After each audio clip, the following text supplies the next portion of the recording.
Back ground سے تھوڑا سا بات کرتے ہیں، یعنی آپ کے، میں تھوڑا سا جانتا ہوں لیکن ناظرین کے لیے کہ والد صاحب کون تھے، آپ سیاست میں کیسے آئے، جمعیت، اور تھوڑا سا مختصر سا۔ دیکھیے ہماری فیملی جو ہے وہ تو 1947 میں پٹیالہ ریاست سے ہجرت کر کے یہاں آئی تھی۔ میری تو کرشن نگر اسلام پورہ جو جماعت کا بھی ایک مرکز بنا رہا، لاہور کا ایک محلہ ہے سیکریٹریٹ کے پیچھے، وہاں کی پیدائش ہے۔ اور اس کے بعد پھر میں نے اسلامیہ کالج سول لائنز سے BSc کی اور پنجاب یونیورسٹی میں پہنچ گیا۔ اس دوران زمانہ طالب علمی میں جمعیت کے ساتھ مختلف ذمہ داریوں پہ رہا۔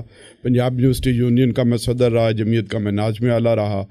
89 کے بعد میں جماعت اسلامی کا رکن بن کر جو ہے نا وہ کام کرتا رہا مختلف ذمہ داریوں میں۔ طویل عرصہ تو جو ہے وہ نشر و اشاعت جسے ہم میڈیا کہتے ہیں اس میں نے کام کیا، جس میں قاضی صاحب نے مجھے اپنے ساتھ یہ ذمہ داری دی تھی، اور اس کے بعد پھر آج کل جماعت کا سیکرٹری جنرل ہوں۔ تو یہ آپ لاہور کے امیر بھی رہے؟ ہاں، میں لاہور کا بھی امیر رہا، جی ہاں بالکل۔ میں جو جماعت کے اندر ٹرم ہے کہ 2 سال جماعت میں کسی کو کسی ضلع کا امیر بنایا جا سکتا ہے، اس وقت ان ٹرم کو میں نے پورا کیا، یعنی تقریباً 4 سال میں نے لاہور کی امارت۔ ٹھیک ہے، تو اب یہ جب ساری سیاست آپ جمعیت میں پنجاب یونیورسٹی کے رہے، آپ یونین کے صدر رہے جی، میں پنجاب یونیورسٹی یونین کا صدر۔ تو اب آپ نے تو وہ سارا مار دھاڑ والا بھی دور دیکھا، سارا دیکھا، یونین بھی دیکھی، عروج بھی دیکھا طلباء کا، اور اس طرح سے شاید وہ نصیب نہیں ہے طلباء کو، لیکن اس وقت تو تھا۔ تو اس وقت آپ کے پاس چوائس تو تھی کہ آپ، یہ سارے لوگ بڑی بڑی سیاسی پارٹیوں میں جا رہے تھے جن کا مستقبل جماعت اسلامی کی نسبت زیادہ روشن تھا، یعنی دنیاوی مستقبل یا جو بھی ہم کہہ لیں، آپ اس طرف کیوں نہیں گئے؟ میرا خیال ہے کہ نقطہ نظر ہمارا سیاست نہیں ہے۔ ہم جب کوئی ہمیں کہتا ہے کہ آپ سیاست میں حصہ لے رہے ہیں تو ہمارے پیش نظر یہ سیاست نہیں ہے جو آج کے دور میں گنی اور شمار کی جاتی ہے۔ ہمارا مقصد تو یہ ہے کہ سیاست کے ایوان میں اور اقتدار کے سرچشموں میں ہم دین کا دروازہ کھولیں، ہم اقامت دین کی جدوجہد کر رہے ہیں۔ تو ہمیں یہ مقصود نہیں ہے کہ کسی بڑی پارٹی میں جا کے کوئی کامیابی ہوں اور وزیر بن جائیں اور مشیر بن جائیں، حکومت میں آ جائیں۔ ہم اقامت دین کی جدوجہد میں اپنے آپ کو مصروف رکھتے ہیں، اس لیے کوئی سوال ہی پیدا نہیں ہوتا کہ ہمیں کوئی بڑی پارٹی متاثر کر سکے یا عہدوں کا کوئی لالچ پیدا ہو سکے۔ شروع سے اسلامی جمعیت طلبہ کے ساتھ اسی مقصد کے لیے آئے اور اسی مقصد کے ساتھ آج بھی وابستہ۔ لیکن آپ کے دائیں بائیں کون لوگ تھے جو بعد میں سیاست میں آگے آئے، سیاست میں نام کمایا انہوں نے؟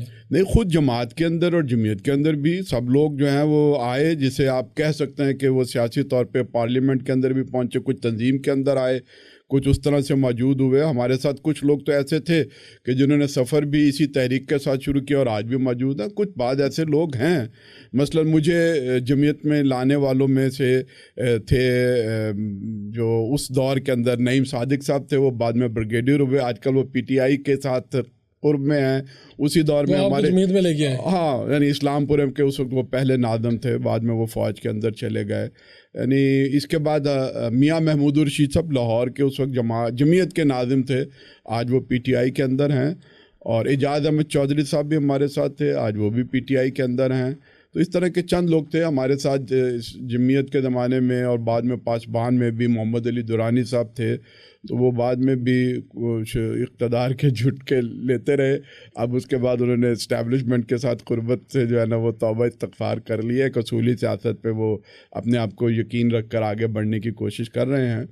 تو یہ جمعیت کے اندر کچھ لوگ ایسے ہوتے ہیں کہ جو پاپولر یا اس طرح کی پالیٹکس کے جس میں وہ سمجھیں کہ جی لازمی کامیابی ہونا، وہ MNA بنے، سینیٹر بنے، وزیر بنے، یا اس سے آگے۔ اور بہت سارے ایسے لوگ ہیں کہ جو ہمارے ساتھ جنہوں نے کام کا آغاز کیا، لیاقت بلوچ صاحب ہیں، فرید احمد پراچا صاحب ہیں، مجھ سے پہلے تھے، لیکن ظاہر ہے کہ یہ ہم اثر ایک لحاظ سے انہیں کہا جا سکتا ہے کہ وہ ہمارے سینئرز تھے۔ وہ بھی جماعت کی طرف سے MNA بنے، MPA بنے۔ حافظ سلمان بٹ مرحوم، وہ بھی ظاہر ہے کہ ہمارے ساتھ جمعیت میں تھے، وہ بھی جماعت کی طرف سے جو ہے وہ MP اور MNA بنے۔ یہ جو نام آپ نے گنوائے ہیں، پراچا صاحب، بلوچ صاحب، بٹ مرحوم صاحب، جو ان سب کے بارے میں تو ایک تاثر یہ ہے کہ یار یہ بہت ٹیلنٹڈ لوگ ہیں، لیکن صرف ایک ایسی جماعت میں ہیں جو سیاسی طور پہ آگے نہیں بڑھ پا رہی۔ اب اس کو آپ کس طرح سے دیکھتے ہیں؟ یار جاوید ہاشمی دیکھو کہاں ہے، فلانا دیکھو کہاں پہ ہیں۔ یہ لوگ اپنی اپنی سیاسی حیثیت، جسے آپ سمجھتے ہیں کہ ہماری متما نظر ہی نہیں ہے یہ۔ اچھا، میرے خیال ہے شروع میں تو یہ کہیں کہیں فیلنگ پائی جاتی تھی کہ یہ کچھ ہم سے آگے نکل گئے، لیکن ان کا انجام دیکھ کر ہم سمجھتے ہیں کہ ہم ٹھیک ڈائریکشنز کے اوپر موجود ہیں۔ اور میرے خیال ہے خود بھی وہ سوچتے ہوں گے، جو چاہے آج جیل کے اندر بیٹھے ہوں یا آج جو ہے وہ ملتان کے اندر موجود ہوں، کہ انہوں نے جو فوری بڑا قدم اٹھایا، جو سوچ کے اٹھایا، کیا انہوں نے اپنی سوچ کے مطابق وہ نتائج حاصل کر لیے جس کے لیے انہوں نے جماعت کو خیر بات کہہ کے کوئی مسلم لیگ میں گیا، کوئی پی ٹی آئی کے اندر گیا؟ میرا نہیں خیال کہ انہوں نے کوئی بڑا نتیجہ حاصل کر لیا۔ آپ کو لگتا ہے کہ وہ لوگ اس ٹائم کہیں نہ کہیں پچھتا رہے ہوں گے کہ یار ہم نے یہ قافلہ کیوں میں سمجھتا ہوں کہ اگر آپ تنہائی میں ان سے پوچھیں تو وہ کہتے ہیں، اور میں خود بھی ایسے لوگوں کو جانتا ہوں، اور جو کہتے ہیں کہ یار افسوس ہم نے جو ہے نا وہ ٹریک تبدیل کیا، جس ذہن کے ساتھ آئے تھے اور جو ہمارا خیال تھا کہ ہم ملک کو کوئی تبدیل کر دیں گے اور ہم ایک بڑا انقلاب برپا کر دیں گے، وہ نہیں ہو پایا۔ اچھا، اور یہ جس زمانے میں آپ تھے، سعد رفیق وغیرہ یہ لوگ کہاں تھے؟ یہ بھی ظاہر ہے شروع میں سعد رفیق بھی جمعیت کے ساتھ کچھ ہمدردی رکھتے تھے، لیکن یہ بڑی جلدی ایم ایس ایف کے اندر چلے گئے، اور پھر وہاں ہماری ان کے ساتھ کشمکش ہوئی۔ ایک دور تھا یعنی جس میں طلبہ سیاست میں حکومت سے زیادہ یہ ایم ایس ایف اور اس طرح کی تنظیمیں جو ہے نا وہ وجود میں آئیں۔ وہ ایک المناک سا چیپٹر ہے، اس وقت اس کی حکومت نے سرپرستی کی، گرین کارڈ دیے گئے۔ غلام حیدر وائیں اور مسلم لیگ کے اندر کچھ لوگ تھے، وہ سمجھتے تھے کہ جس طرح سے جماعت اسلامی کا ایک بہت پاپولر اسٹوڈنٹ ونگ ہے، ہم بھی یہ بنا لیں۔ انہوں نے کوشش کی، حکومت نے سرپرستی کی ایم ایس ایف کی، جی یقیناً سرپرستی کی اور اعلانیہ سرپرستی کی۔ مقاصد یہی تھے کہ وہ اپنی براڈ بیس ایک اسٹوڈنٹس پالیٹکس میں جو ہے نا وہ رکھنا چاہتے تھے، چونکہ لوگ آج بھی بڑی بڑی پولیٹیکل پارٹیز جو ہے وہ اسلامی جمعیت طلبہ کو حاسدانہ اور رقیبانہ جذبات کے ساتھ دیکھتی ہیں کہ ایک بہت بڑا بیس ہے جماعت اسلامی کا، تو کاش یہ ہمارے پاس بھی ہو۔ یہ نظریاتی لوگ ہیں، کمیٹڈ لوگ ہیں، تو اس طرح کا خیال تو پیدا ہوتا ہے۔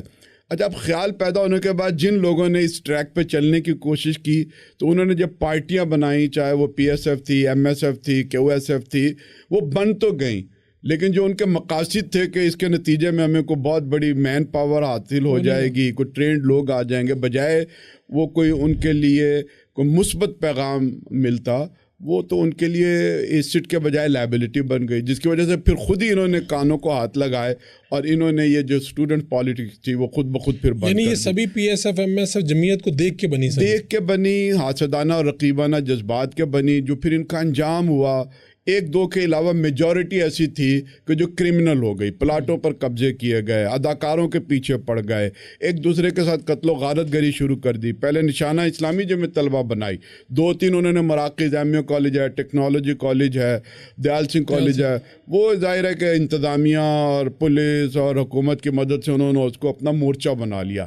مورچہ بنانے کے بعد انہوں نے وہاں پر جو کام کیا وہ ظاہر شرمناک تھا۔ پھر وہ سارے پولیس مقابلے کے اندر وہ عاطف چودھری ہو، وہ ارشد امین ہو، وہ اس طرح کے اور لوگ ہوں، یہ سبھی ایم ایس ایف کی پیداوار تھے، ظاہر ہے کہ ان تنظیموں کی پیداوار تھے۔ اور یہ تو پھر بڑا ہی افسوسناک ہوا ہوگا کہ یعنی وہی اسٹوڈنٹ جو پہلے یونیفارم پہنتا تھا، وہی اسٹوڈنٹ بعد میں اس کا شہر میں نام ہونا شروع ہو گیا، پھر کئی لوگوں کے نام کے ساتھ بھتے بھی جڑے۔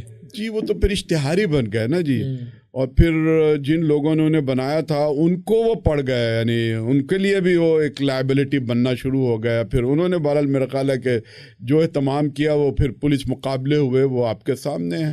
اور یہ احسن اقبال کہاں تھے اس زمانے میں؟ احسن اقبال جمعیت کے زمانے میں تو ہمارے ساتھ تھے، پھر یہ باہر چلے گئے، پڑھ لکھ کر آئے، پھر انہوں نے کہا کہ جو میں نے تعلیم اور مہارت حاصل کی ہے وہ قوم سے اس کو مستفید ہونا چاہیے۔ تو کچھ لوگوں کے اندر خواہش ہوتی ہے کہ ہم جو ہے وہ ایک بڑا کام کر کے دکھائیں، پھر جو کام وہ کر رہے ہیں وہ آپ کے سامنے ہیں۔ حسین حقانی بھی جمعیت میں رہے؟ حسین حقانی جمعیت میں رہے اور کراچی یونیورسٹی سے ان کا تعلق تھا، پھر وہ صحافی بن گئے اور ہانگ کانگ گئے۔ جمعیت کے زمانے میں ایک تنظیم تھی Asian students federation, A S F, ٹھیک ہے، Asian student association, A S A, اس میں تمام یونینز کے لوگ جو ہے نا وہ شامل ہوتے تھے۔ تو جمعیت کی طرف سے اے ایس اے میں حسین حقانی صاحب جو ہے وہ ہوئے، ہانگ کانگ کے اندر اس کا مرکزی دفتر تھا، یہ میرا خیال ہے اس کے کوئی سیکریٹریٹ کے اندر چلے گئے، وہاں شفٹ ہو گئے، ہانگ کانگ میں انہیں جانے کا موقع ملا، وہاں میرا خیال ہے کہ ایک انٹرنیشنل میگزین تھا، اس کے یہ پھر نمائندے بن گئے، اور وہاں سے پھر ضیاء الحق صاحب نے ان کو پک کیا اور اس کے بعد پھر چل سو چل ہے. تو یعنی جمعیت کے تو اہم وہ تھے نا رکن, اسی وجہ سے تو جمعیت نے ان کو کیا نا نامینیٹ وہاں کے. اچھا ظاہر ہے جمعیت کے ساتھ وہ ایک نمایاں آدمی تھے, اور میرا خیال ہے کہ ہر تحریک کے ساتھ کچھ چیزیں ویسٹ ہو جاتی ہیں, بلکہ یہ شاید پورا اصول ہے کہ جب آپ پروڈکٹ بناتے ہیں تو کچھ نہ کچھ ویسٹیج نکلتی ہے.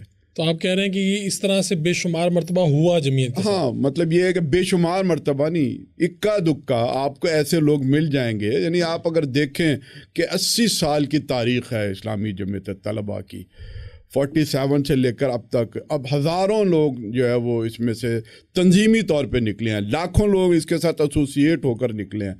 تو ہزاروں لوگوں میں سے اگر چند درجن جو ہے وہ لوگ اگر نکل کے کسی اور پارٹی کے اندر گئے ہیں تو آپ اسے یہی کہیں گے کہ یہ تو بہت منیمم ویسٹیج ہے. اس سے کم جو ہے نا وہ آپ, میرا خیال ہے کہ کہیں اور نہیں آپ دکھا سکتے کہ اس سے بھی کم کہیں ویسٹیج ہوئی ہو.